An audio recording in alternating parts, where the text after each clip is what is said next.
We're here at the Louis Miller Museum interviewing veterans as part of a veteran program. Could you please state your name? Jack Ryan. Jack Ryan. Where do you live, Jack?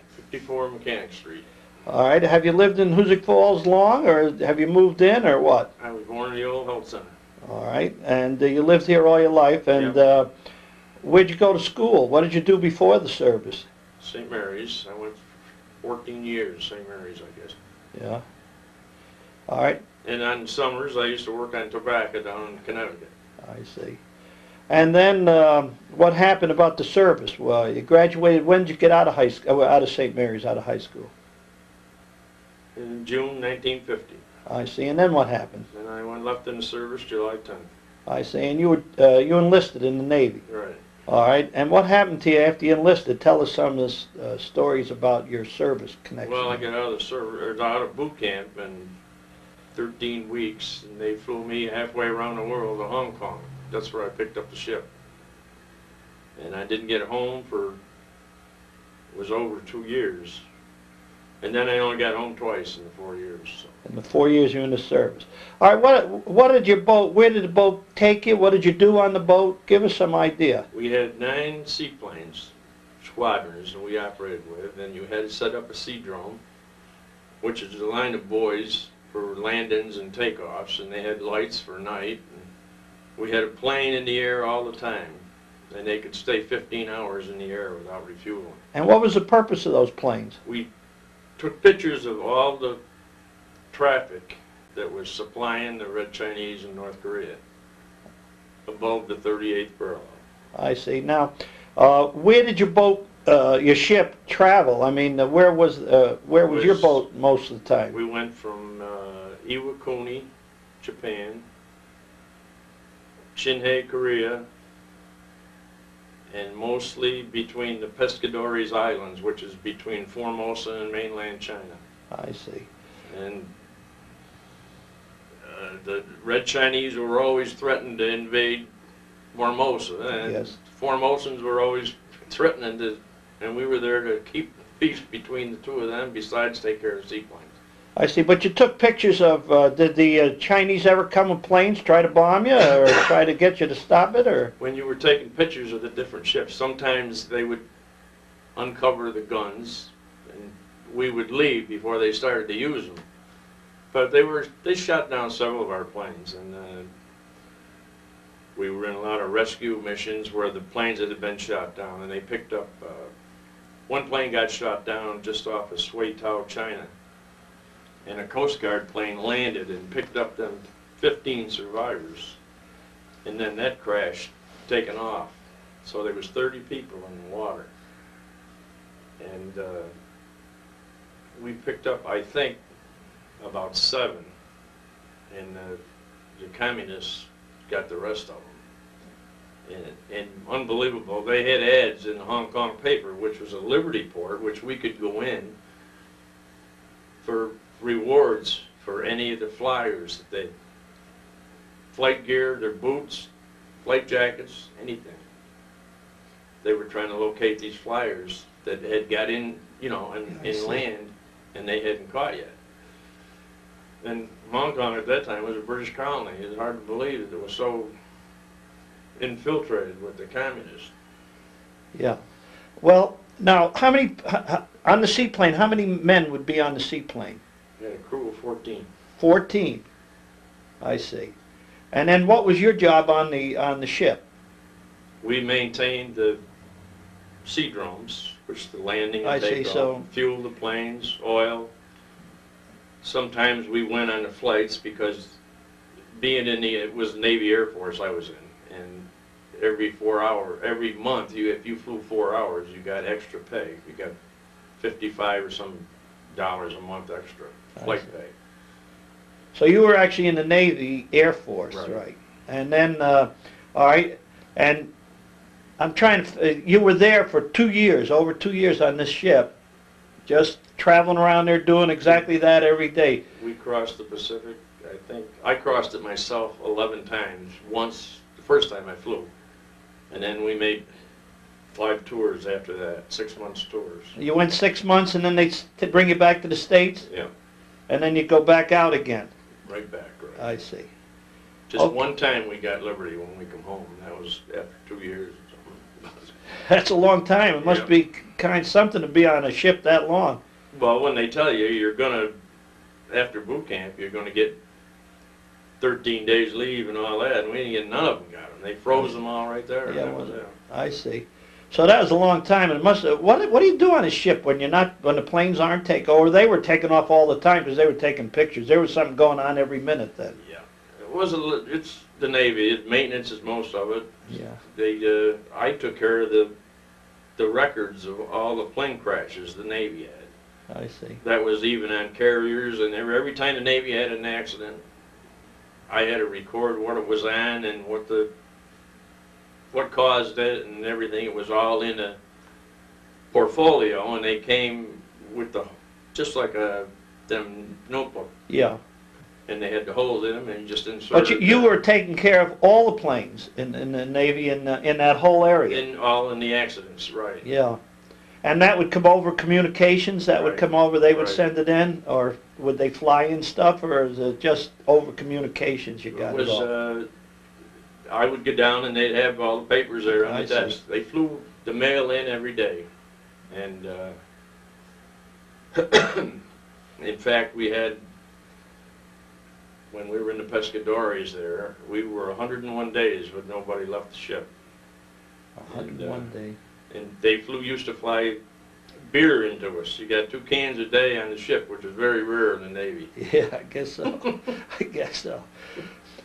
As far as, you said you got into Hong Kong, you know, they let you go into Hong Kong. Where, did any other ports, did they give you some liberty, or? Yeah, we went into Kobe, Japan, Hong Kong, Tokyo, I think Curie, all over Japan. I And see. it's in Singapore, Macau, 6 different countries, I think see. it was, something like that. It's quite, I mean, this is a whole new thing. Of all the interviews I've done, this is a whole new concept, which is great. I'm glad we came. The Korean War was so political. It just, once a month we used to go above the 34th parallel, and everybody would get tax exempt that was on the ship. I see. It didn't mean much to us, but the officers and them guys, which But- were 80% reserve officers, had all been called back in. I see. And they were dentists and doctors that had humongous practices, and they were working for peanuts as far as that goes for the government, because they had got called back in. I see. Okay, so then came the time, you were enlisted for 4 years. Mm-hmm.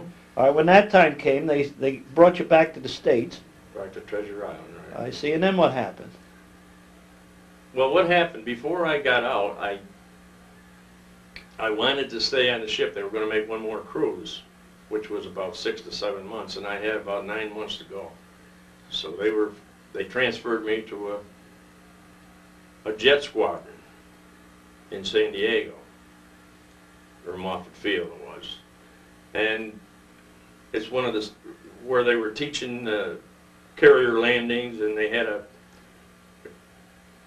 the first jet fighters just came out, and the Navy called them TB2s. The Air Force had the same plane. It was a Shooting Star, F-80. But ours had 2 seats, and they had a canvas that went around the whole front. It was for blind flying, just instrument flying. And they'd have all these pilots that were in this squadron were these crack combat pilots that the Navy had. And they were teaching these guys How to use the new plane. right. In fact, and you know, I flew in the PBMs. Their speed was 120 miles an hour, 120 knots, they say. Yeah. And then when you had I was assigned a jet to take care of, and every time you had your jet went in for a check, 200-hour check, the pilot made you go up with him, and while he checked the plane out and everything. And at one time I went up with one of them hot rod pilots, and he come right straight down 575 knots, Yeah? and something like 7 G's Oh boy. when he pulled out. Yeah. I was sick for a week. That was some experience, I bet. Sick for a week. So you spent 6 months in the States working with this jet, in this jet Right, outfit. before I got discharged. I see. Okay, so you had a lot of good experiences. Oh, yeah, yeah. I mean, really interesting experience, different than a lot of them. I did, and I out of the 6 different countries that I went to, when I left, July 10th, Freddie Sluzzo went back. He was down with me. He had been in for a year, and he re-enlisted. But we both left together July 10th, and I met him in 5 different countries. You met him in 5 different countries. What was he on? He was on ARL-24, USS Sphinx. It was a rocket launching ship. I see. And when he had a rocket launch, and when they went in before the invasions, they would fire them rockets. And if you had a misfire, you had to turn the launch off with a key and take the misfire, which the primer's already been hit, and throw it over the side. I mean, it's kind of hairy. He had letters of commendation and everything. He showed them to me. Yeah, that's a tough job too. Oh. Okay, so you're back home. It's 54, and you're back in Hoosick Falls. All right, what happened to you then? I went to work for Niagara Mohawk for 6 months, and then I got laid off. They had a temporary. They transferred from Troy, or from Saratoga to Troy, their main office, and so I was getting married Thanksgiving, and Thanksgiving what year? 1954. All right. So I went to work for the specialty as a tool maker under the GI Bill. And then when they left the specialty, which my mother, father, my brother, everybody worked there, I went up to Reynolds Tool and Die when they built the plant up there. And I worked for 11 years up there. All right. And then I left there and went to work for the post office. I ended up, I had 32 years for the government. I see. But that was in the post office plus the service time? They give you any credit for the service time too? Post office in the 4 years in the service. Yeah. Wow. That's 32 years. Yeah. And what did you do in the post office? I was a letter carrier. Letter carrier. All right. Now, you got married, and you had how many children? 3. You had 3 children. All right. And where do they live now? They all live right here, except my daughter. She lives on top of Mount Equinox in Vermont. And her husband is a caretaker for the monks up there. And she's a dental hygienist for Denison Bennington, Dr. Peck. And my boy works for the Beezer. He's the purchasing agent, my oldest boy. And my youngest boy is the purchasing agent for Tanziter. I see. So we sent the 3 of them all had college. And Yeah.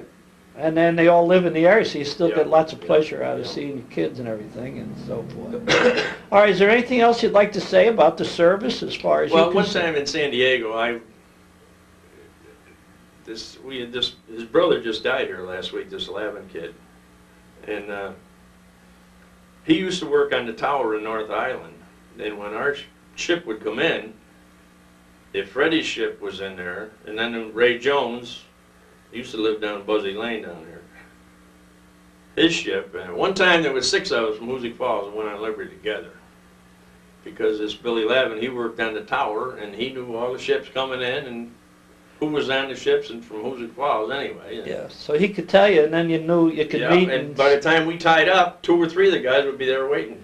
So you had 6 guys. Where were you, the 6 of you, when you all? It's San Diego and between San Diego and then we went up in the yards in Vallejo, and at one time we went into Seattle. Actually, we went up on Lake Washington. Oh, great! Right That's through great. the locks and everything.